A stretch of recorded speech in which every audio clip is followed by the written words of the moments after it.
Hey, you awesome folks! Thanks for taking this journey of discovery with your guide, Keith Haney. You're listening to the Becoming Bridge Builders podcast, your favorite podcast for everything from racial reconciliation to education innovation, justice reform, and leading change in the 21st century. This podcast is for people who love to be challenged with difficult topics, but want practical solutions to solve these challenging issues. Becoming Bridge Builders makes change possible. Each week on the podcast, Keith invites innovative thought leaders to share how they are building bridges in their area of expertise. You will hear breakthrough ideas and concepts that are changing the world. He's featuring guests who are best-selling authors, leaders at Microsoft, entrepreneurs, leading educators, professors, lawyers, and so many more. Listen in to learn how you can be the bridge to the change you are seeking. Welcome to Becoming Bridge Builders, the podcast where we explore stories, strategies, and insights to help us connect, lead, build bridges in our common communities and workplaces. I am your host, Keith Haney, and today we have an incredible guest. Harvey Duchendorf. Harvey is an intentional, organized, recognized emotional intelligence expert, speaker, and author of The Other Kind of Smart: Simple Ways to Boost Your Emotional Intelligence for Greater Personal Effectiveness and Success. His latest book, Emotional Intelligence Game Changers 101, Ways to Earn at Work, Win at Work, and Life, was published in 2023, and has already made waves globally. Harvey is a TEDx speaker, a regular contributor to Fast Company with over 150 articles, and was named one of the top thought leaders in trust by Trust Across America. He's also a certified Confield Success Principles trainer. Harvey's passion for emotional intelligence has an inspiring journey of overcoming obstacles, make him the perfect guest for today's conversation. Harvey, welcome to the podcast. Thank you. Very excited to be on. Glad to have you, and it should be a fun conversation. I think it will be. I'm going to ask you my favorite question. What's the best piece of advice you've ever received? The best piece of advice that I've ever received is never give up. Never lie to yourself. Never lie to yourself.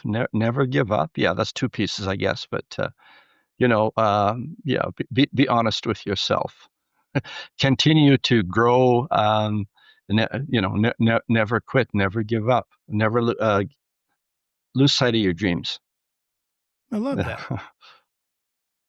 So you become a leading voice in the emotional intelligence area, and that's something that's come up in the last probably, 10, 15 years, that idea of emotional intelligence. What sparked your interest in this field, and how's your personal journey shape your passion for it? Well, it all started with my personal journey, Keith. I guess unlike most people have written on the topic, for me, it was started as a personal journey and mission. A little bit of background. Yeah, my parents came to Canada after World War II as refugees. They lost everything, had nothing. They had to borrow money from the Church for Passage. We came here with nothing. My brother was 2 and they came over. I wasn't born yet, but anyways, when we came over, they were so poor for the first 12 years or so. My mother used to tell us when we got older, when we got sick, she said, that's probably because you were so malnourished when you were small, because some days only had an orange to feed you and your brother. I don't remember that. I don't remember being hungry, or even though we were very poor. A lot of people in the neighborhood were, and I didn't really see myself as that. But poverty wasn't the big struggle for me. It was abuse. My father was very, very angry. We were afraid of him. And he became even angrier as he got older. My mother didn't want to come. Most of the family resettled in Europe, and she dearly missed her family. She wanted to stay with them. So it wasn't a happy, healthy situation. I always wanted to be. I had dreams. I wanted to see what the world was all about. I had dreams about going out and exploring the world And my escape was school. And they had books there, they had sports, friends. And I remember going to high school, and it was very, things were going bad at home. And my escape out of there was to get a good education. And my high school principal said to me in front of the class one day, "Harvey, you've got a good head on your shoulders. Don't let it go to your head." Okay, so that was, for me, was a life raft. Here was a man who was well educated, was worldly, intelligent, who highly respected. He's probably the only one that we knew where I grew up that was that way. And I'm having say this to me, give me a life raft. And when we get to the end of the interview, if you could remind me, there's an ending to this story that I'd like to tie it up right at the end, because I think it's a great way to end our talk. So yeah. Anyways, what happened was that we. I was able to go to university, and I was able to get a degree. I was working as a professional. I was a social worker, and life should have been great because I'd gone farther than anybody expected. I was out there, and I was doing my thing. And I was out there in the world basically on my own. My mother was very good. She was very kind, supportive, and caring, but she could do very little for me, and like giving me any direction in life or anything like that. So I basically was out there figuring out everything all on my own. So life should have been great. I had a degree, and I was working in a job, and well-paying job as a professional, but I wasn't totally happy. I wasn't totally happy in my work. I didn't have the relationships I wanted, and I didn't know what was wrong.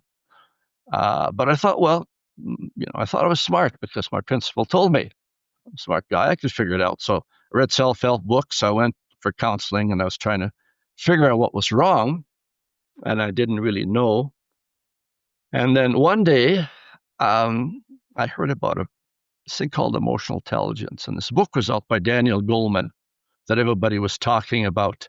Emotional intelligence, why it can matter more than IQ. So I picked up a copy of the book, and on page 4, this line jumped out at me. It said, "Your intellect can come to naught when your emotions hold sway." And I said, "That's it.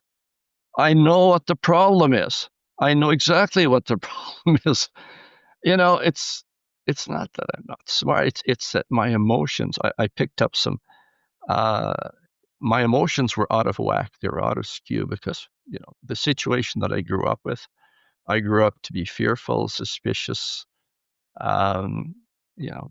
always, and of people. The world wasn't a very friendly place, and I grown up to sort of believe that from my experiences growing up. So I thought, first of all, I need to change that. So I joined an organization called the Mankind Project.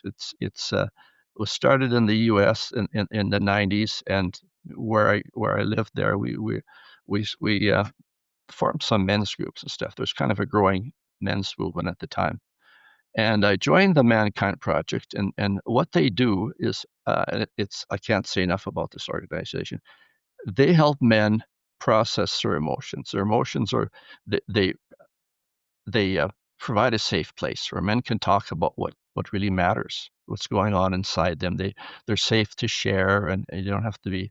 They're supported and things. So I joined this organization that helped me to do my own work and try to figure out my own emotions and change the things that I really needed to change. So and then I decided, well, this is really powerful, this emotional intelligence. I thought the problem is the books out there, like Goleman's books and all the other books, were highly theoretical, or they're highly business focused. So somebody's got to write a book that people is easy to understand and gives people some actual practical tools that they can use, to change their lives, because it was changing my life. I could see the change was happening slowly but surely. I could see myself changing, and I was developing healthier emotions.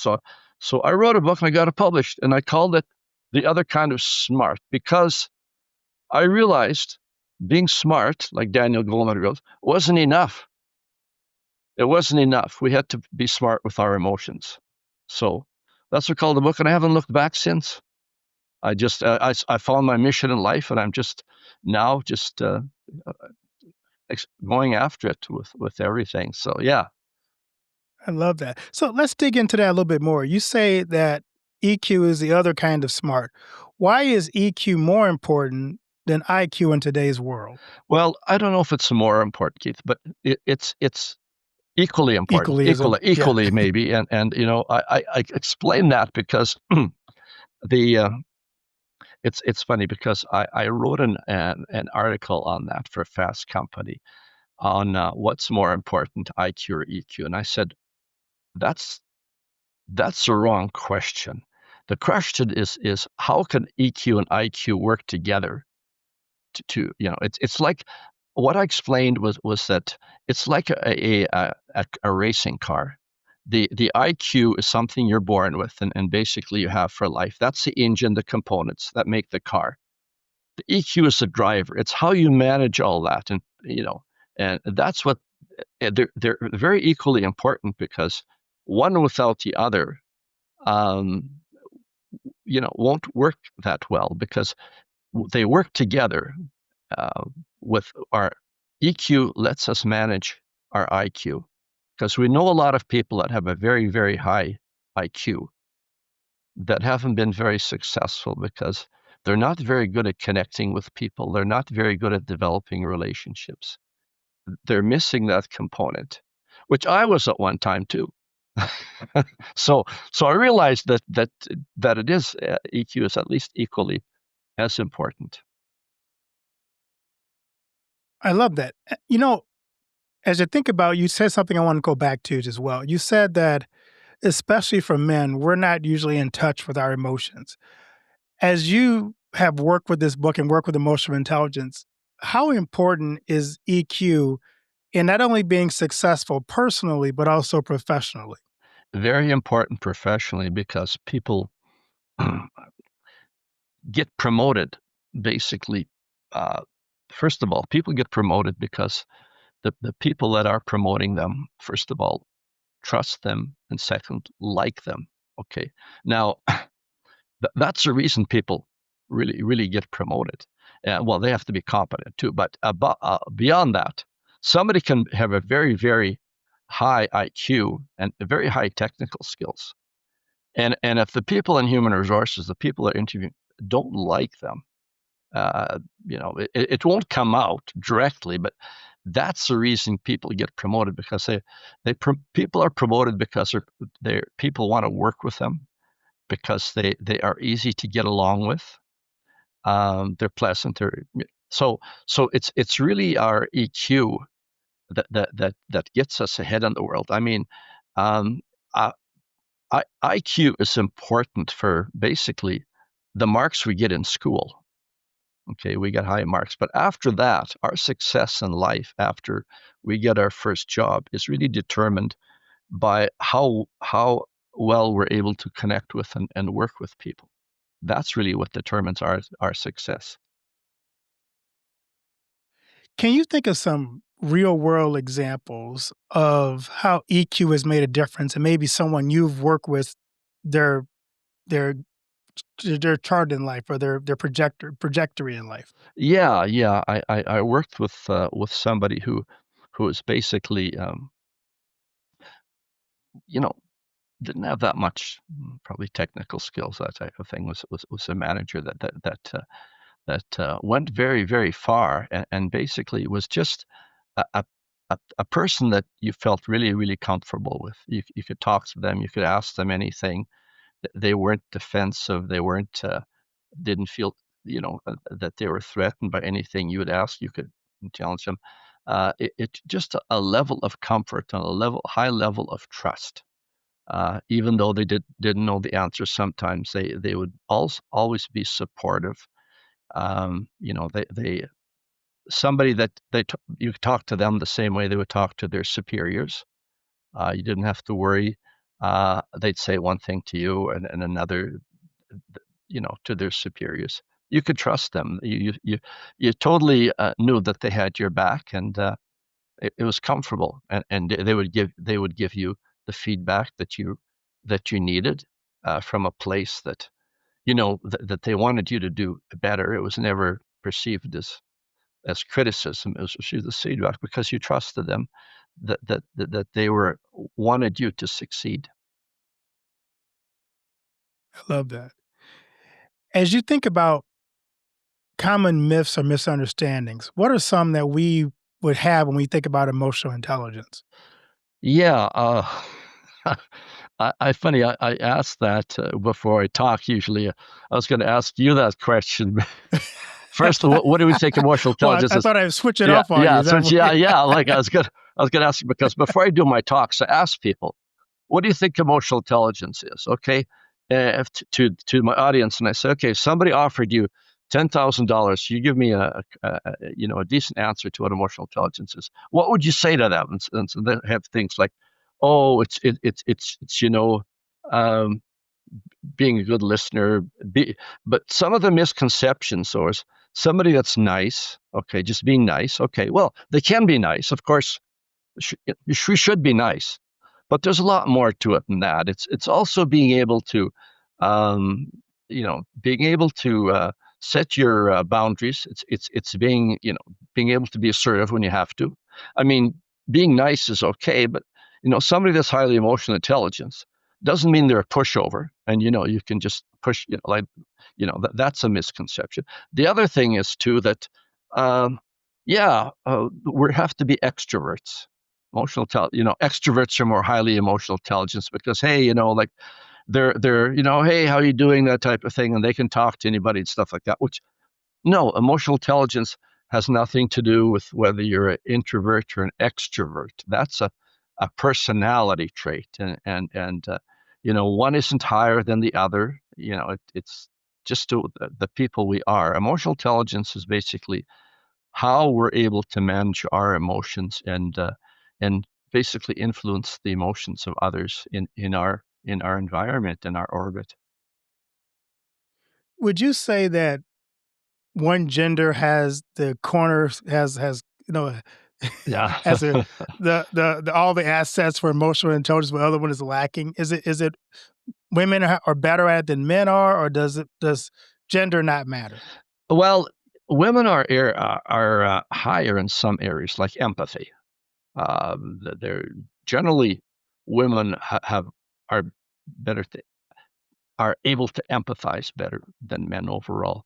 Men, however, um, overall seem to have more self-confidence. That it may be changing now, but that was something from a few years back. So, yeah, there's certain areas that men are higher in. There's certain areas that women are stronger in. I think it goes back to women being the nurturers, having more empathy, and men being the ones that were traditionally in charge. They had to go out and earn a living, and they had to have more confidence. I don't know where it comes from, but traditionally that's been the case. But these things, of course, are all changing.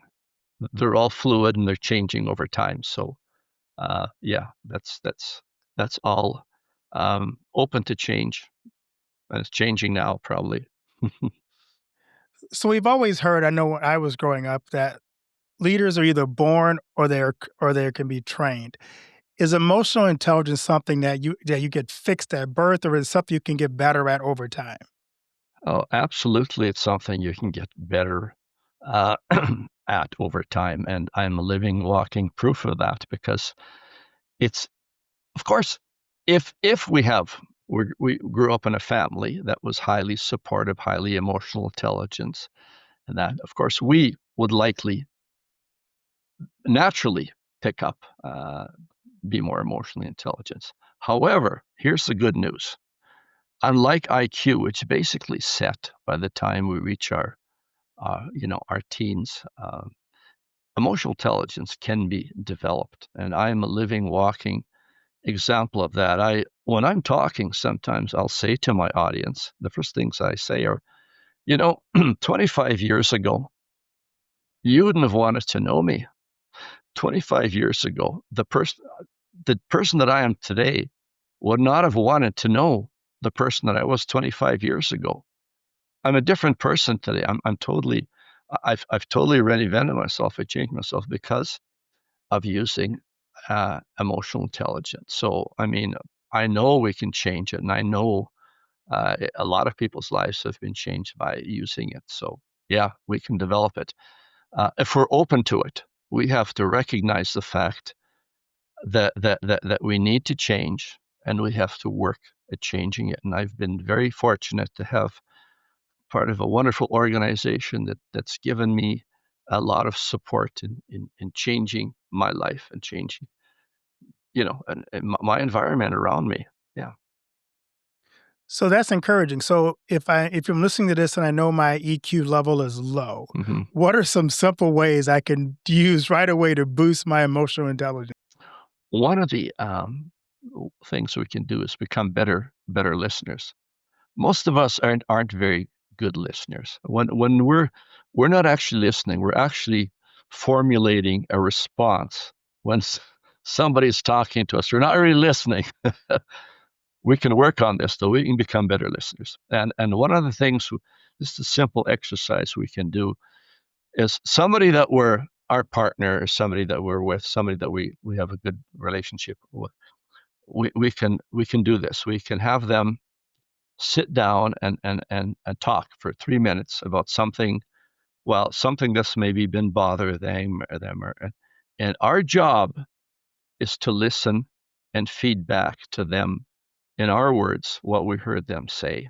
Okay, so we're not, there's no distractions here. We only have one thing to do, not formulate a response. So, and then we can turn it around and have them do that and make it kind of a fun game. But practice listening to what people are saying and remembering things. The people that we want to form relationships with, we may not necessarily want to form relationships with everybody, probably not, but the people that we love to make deeper connections with, whether at work, whether our family or friends, we actually listen to what they're saying and remember things about them. Sometimes I write down things just after I talk to them, and so I can bring it up in the next conversation, letting them know that they've been heard. We are it's as humans, we need to feel that we're heard.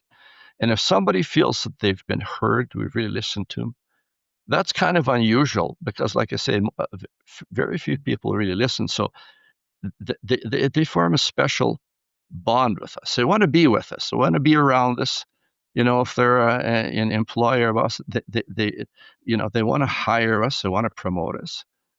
They want to be friends with us in a relationship. They want to maybe be our partner, for dating, whatever. But because we've heard them, there's this, they remember that and they love that. Hey, you remember, your dog's vacation. We remember something about them. That means to them, that means they're special to us. They're important to us. We're really listening to them. So that's how the connections build and develop, and that's how relationships grow, and things like that. And yeah. Awesome. So in your latest book, Emotional Intelligence Game Changers, you share 101 ways to work at life. Which of those 101 strategies, one or two, stand out as being the most transformative to you? Well, the thing that I struggled with is imposter syndrome, and I I realized that, like, when somebody introduces me, when I'm before I give a speech, they mention all the things that I did. Like when you introduced me, Keith, I think, is that me? I'm gonna be. Can I really pull this off? Is that really me, or am I just faking it? That I pull it over on people, like, and I thought, wow, and I thought, well, am I the only one that is dealing with? And I discovered, no. Jodie Foster, when she was received an Oscar for her role in The Accused, she was worried. She was deeply worried that this was a mistake and somebody was going to knock on the door of her home and let her know that they give her this Oscar by mistake and they were going to take it back. And I remember watching Jay Leno when he was doing his series on self, and not Jay Leno, sorry. I'm just trying to remember the name of this. Yeah. Um, oh, gee, I forgot that the name of the talk show host is not on anymore, but uh, Letterman, David Letterman. Yes, Oh yeah. yes. He was he was what he said one day. There he was talking to somebody, and he's very funny. And he said, I'm really worried some days. I'm going to be found out, and somebody's going to take me and drag me back to that post office in Nebraska. So even him, people like that we see as being very, very highly successful, they still have imposter syndrome. And so, yeah, I thought this is normal. And then I thought, and I thought the way to get over that is to make up a list of your accomplishments in life. Even things like, you take for granted now, like learning how to drive a car, maybe learning how to ride a bicycle. Not everybody's learned to do that. Things that we just take for granted, we've forgotten. So, yes. So I was going to ask you, Keith, do you have any, I don't know your background or anything, but I see you as, having achieved quite a bit. Do you have imposter syndrome? Oh, most definitely. And the more degrees you have in front of your name, the more the imposter syndrome becomes real. Really? No, like you, when people read my bio, I'm going, yeah, can I live up to this hype of all this? Because the expectations that you put on yourself by accomplishing things, it makes it more difficult. So being a pastor is hard too, because every single sermon is imposter syndrome. Yeah. If last week's sermon was great, then people expect the one after that to be equally as great. So it's like every week you're trying to outdo the one you did before. So yeah, definitely. I totally get that. The fear is going to let somebody down. Somebody won't like it or whatever. It won't live up to expectations. Yeah. I'm just thinking that the one thing I think that helps too is humor. I keep remembering not to take myself too seriously. I have a friend that used to say to me, "Don't worry about it. You're going to die anyways." I remember that. Don't take yourself too seriously. So that really helps. I guess like it's because most people I'm thinking aren't they're so worried about what's going on with them. They're what do they say we think when we're in our teens, that everybody's thinking about everything we're doing and saying. When we're in our middle age, we don't worry about it anymore. Anybody thinks about us, and then when we get older, we realize that nobody is really thinking about us at all. So relax and enjoy it. Right, exactly. The name of this podcast is Becoming Bridge Builders. I'm curious, as you think about emotional intelligence, how can you use EQ to build bridges? And you talk a little bit about this in our relationships and in our workplace and in our communities.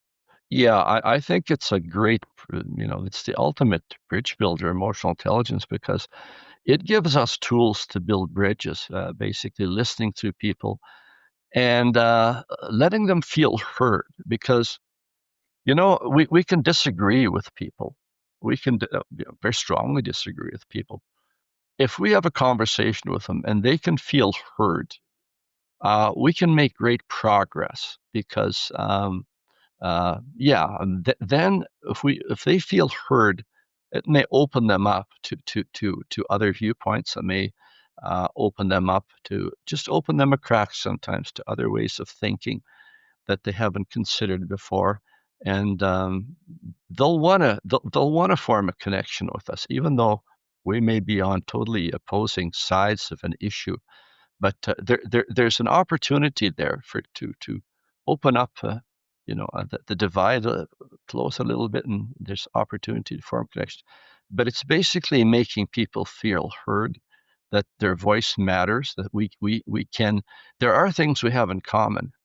There are things we can agree on, and we can respect one another, even though we may be very strongly opposed to each other's ideas. Yeah. You've been doing this work for a long time. Mhm. Where do you see the future of emotional intelligence going? Oh, I think we're going to need it more than ever, especially with AI. That's the big conversation now, AI and what does it do with emotional intelligence? I think emotional intelligence becomes more crucial because we have to be able to manage AI. It has to work for our benefit, and we have to be able to use it effectively because AI, when it still cannot take the place of human beings.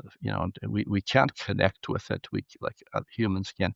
We have to move forward with the understanding that it's human connection that's the most important, and so we have to look at AI, building AI, and how we use it. It's managed and it's for the benefit of us. I mean, it can do so many things, but it can't make the human aspect any stronger. It's only humans that are able to do that and understand and where we're going and being able to control that in our relationships. That's we're hardwired as human for connections, and we need that. We can't get it from AI or anything else. We can only get it from humans, other humans, and of course we can get it from animals too, of course, pets and things like that. We form connections. We can't make it from a From a robot. non-living entity. Right. No, it's just not possible. It was just funny because I was reading this story about this woman in Japan who's actually married to married AI. So whatever. I And saw that saw the article. ceremony. Yeah. Yeah. Bizarre. I mean, I keep reading sometimes and questions about can AI show empathy? Well, I mean it can give us examples of empathy, but it can never on its own express empathy. Only what is programmed into it. It can never become somebody that can develop empathy and show empathy. It's sort of impossible, and so I'm afraid that people don't understand that and will think that maybe we don't need humans as much emotional intelligence because of AI, but it can never replace the human connection. Right. Yeah. So I love to ask my guests this question, Harvey. What do you want your legacy to be?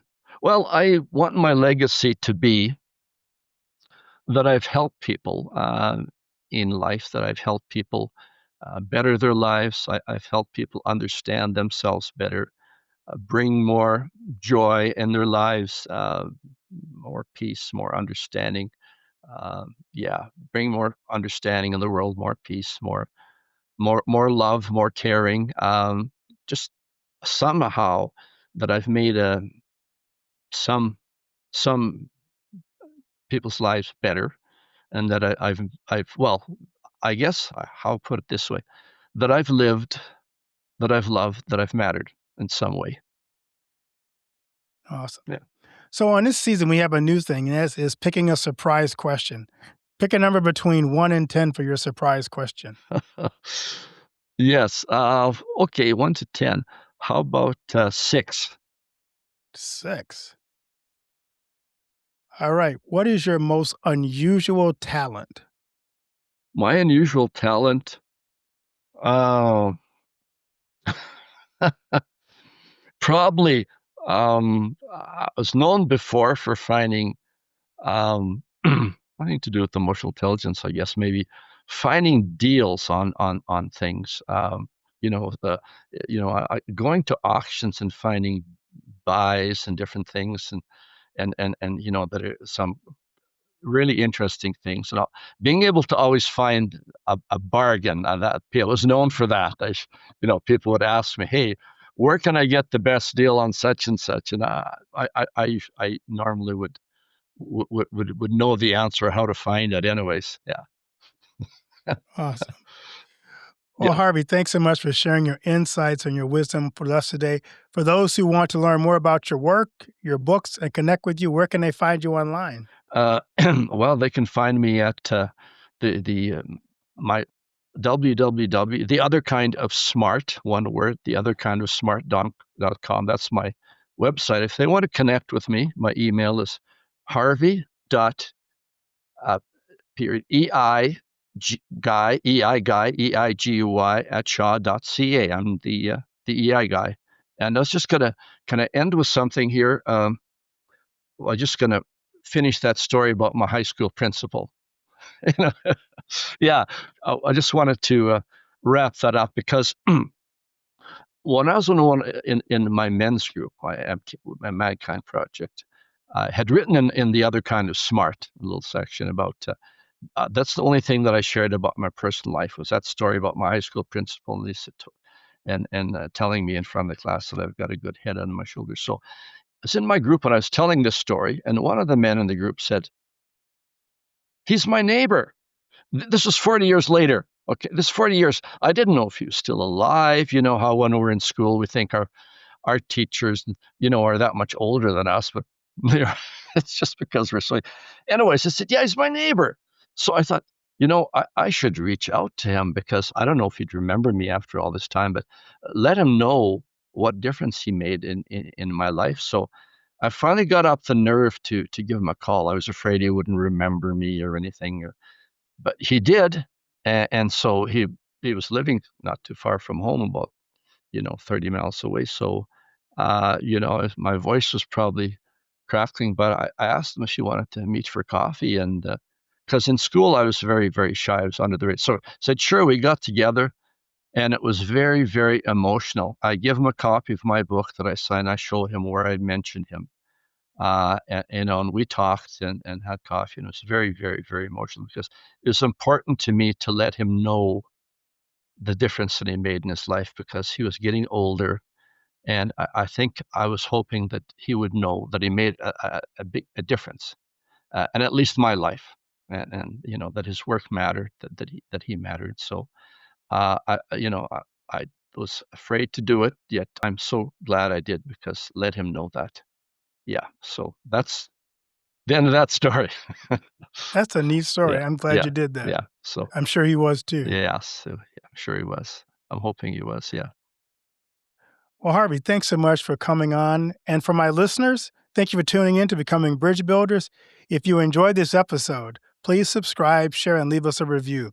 Until next time, keep building bridges that bring people together and create lasting hope. Harvey, thanks so much for being a guest on the show. Thanks so much. It's wonderful. I enjoyed it.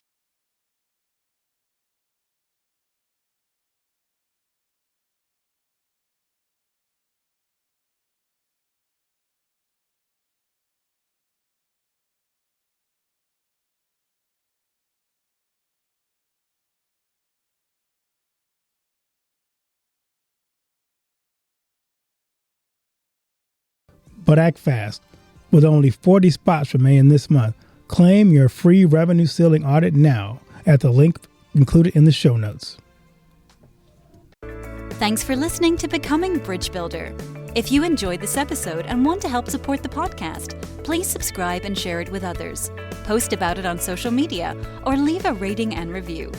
To catch all the latest from me, you can follow me on Instagram at @BKeithHaney and on Getter and Twitter @RevHeadpin. Thanks again, and tune in next time.